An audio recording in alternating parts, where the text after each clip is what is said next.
What if Jayson Tatum is not that guy?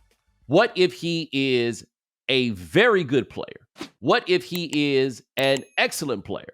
What if he is a player who will ultimately end up in the Hall of Fame? What if he is a player that will win double-digit All-Stars, may make double-digit All-Star teams, right? But isn't, italics, that guy? They give you a trophy for conference finals MVP and NBA finals MVP now. They got one for both. Jayson Tatum did not win either one of those. Tatum, look, all kinds of things can happen to all kinds of people, right?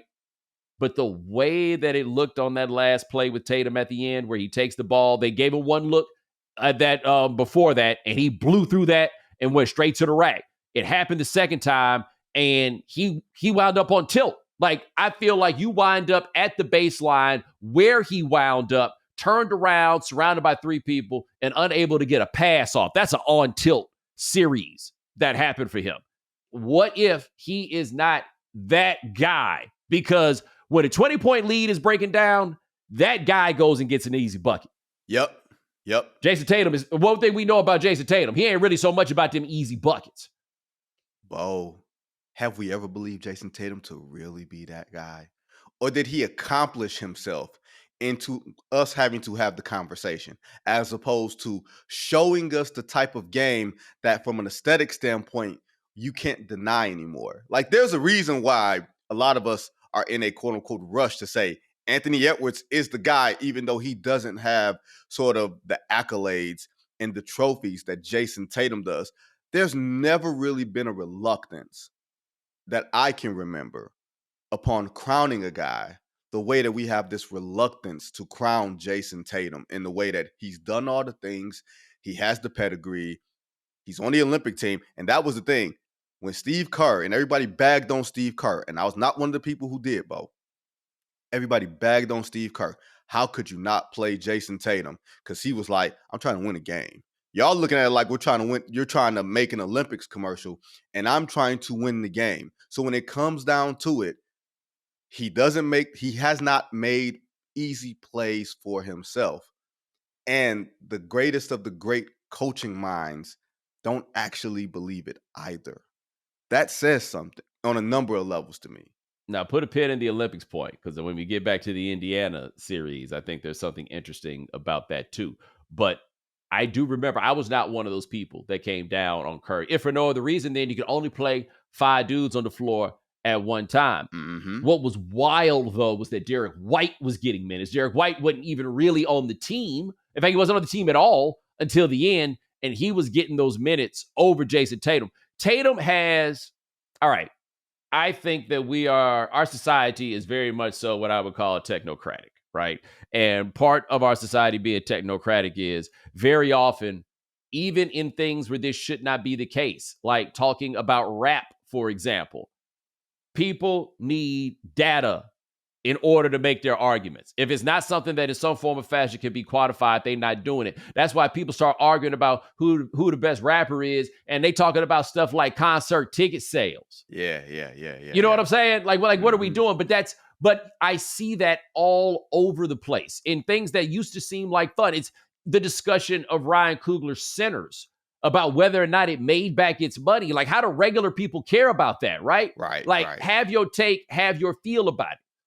But with Tatum, he's checked off so many boxes at this point, right? He's got all these all-star teams. He's 3-time first-team NBA. Interestingly, though, never higher than 4th in the MVP voting, which I think speaks kind of to what it is that we're talking about, although only 4 people could be in the top 4. You know what I mean? Right. But the case, I think, for Tatum is a case that is made more than it is seen. Mm-hmm. And the eye test doesn't tell you everything, but I do think you know who that guy is when you see it. There's a host of statistics that'll tell you that Luka Doncic isn't that guy, except you know it when you see it. You knew it when you saw it with Allen Iverson, right? There's something to be said for the fact that with this one, we don't really so much see it. And this is even after he's turned himself into a pretty good defensive player. Yep. Right?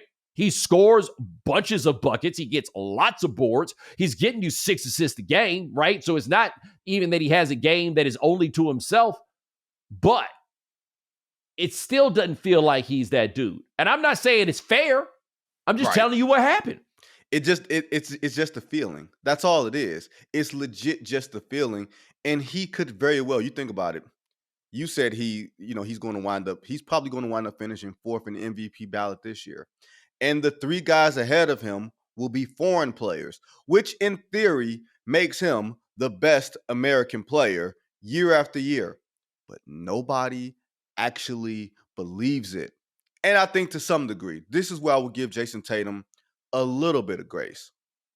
Is he being undermined by his own coaching? Is he being undermined? Is the development of his game that should be really rounding out, which I firmly believe, Bo, this is supposed to be the playoff where Jayson Tatum takes the NBA by the scruff of its neck and says, this league is mine now. Like he literally, not just I'm a champion, but I'm taking this away from you from the moment you walk into my building and the moment I walk into yours. There's no fear factor there. And I wonder if the way that Joe Mazzulla coaches the Boston Celtics lends a very limiting sort of space to where Jayson Tatum's game can go. It can be a quote unquote efficient space in terms of, man, you got to take a lot more threes and you can defend at all 3 levels. But I wonder, like you said, when it's time to get a bucket, can Jayson Tatum say, oh, I got this switch on Jalen Brunson. I'm putting your little ass on the block and I'm scoring the next 2 or 3 times down just to give us some confidence. It's never that way with the Celtics. And I wonder how much of it is Jayson Tatum's game and how much of it is the Celtics and Joe Mazzulla and his style limiting Jayson Tatum's game. So I'm curious, let's take that to another place. Like where are you on Mazzulla? Because the Mazzulla thing is interesting because, look, he's going to do what it is that he does, and they shoot zillions and zillions of threes. I like that he did not call that timeout at the end of game 2, right? You got it. Go get it. Like, you should be able to trust your players under those circumstances. But I do agree his game is not a let's go get an easy bucket kind of game, except the problem for me is Jayson Tatum was playing like this before Joe Mazzulla was the coach. Agreed. I think both for me in that spot, if you're going to run the exact same play that you just ran the play before, then you must think Tom Thibodeau's a fool, right? If you're going to run the exact same play, oh, we got Jayson Tatum in the open floor, we're going to get the switch, we're going to have the floor spread, he's going to go and get a dunk. If you think the New York Knicks and Tom Thibodeau are going to allow you to do that, then you're an idiot, period. I'm not saying he's an idiot. I'm saying don't take Tom Thibodeau to be a fool on that. So with that, you better call a timeout. Because Jayson Tatum is not the creative basketball player that you can just hit pause and be like, okay, where does he go from here? Even with, the Kobe Bryants, the Dwayne Wades, the Mikes, whomever, you can hit pause even if they were in trouble.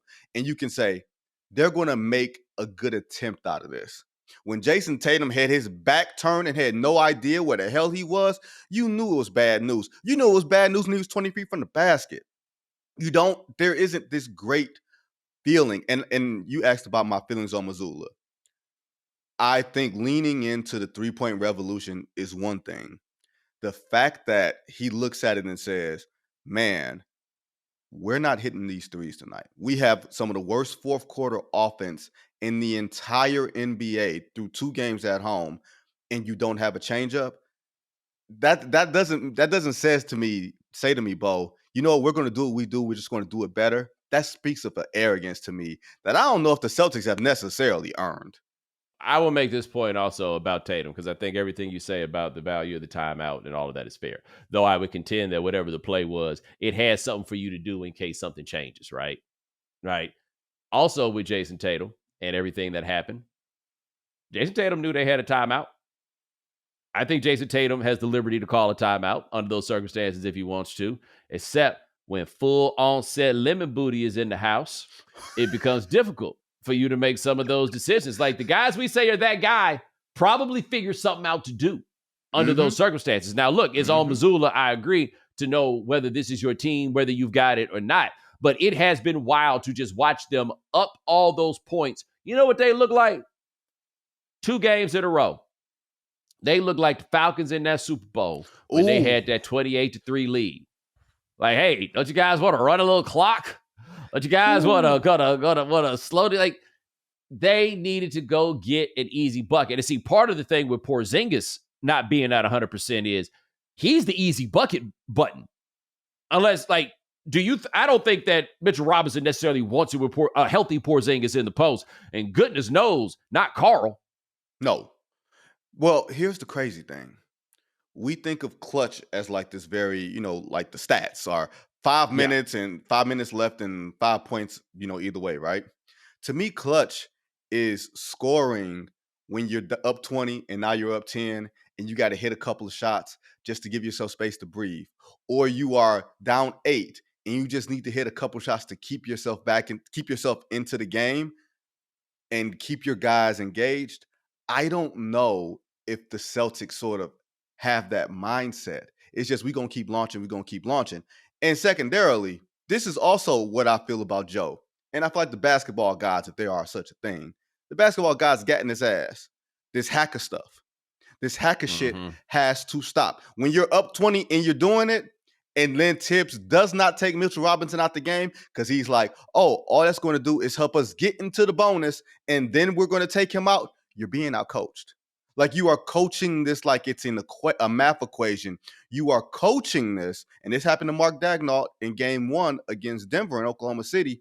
You are coaching as if you don't trust your players to think for themselves. You are playing this as if you have to control every single element of the game from an analytical perspective, which is fine, but it also takes agency away from your players, and therefore it inhibits your players' ability to think for themselves, and that's why stuff has gotten the way that it's gotten. The Celtics don't look like a team that can figure stuff out on the fly by themselves because I don't think Mazzulla gives them that.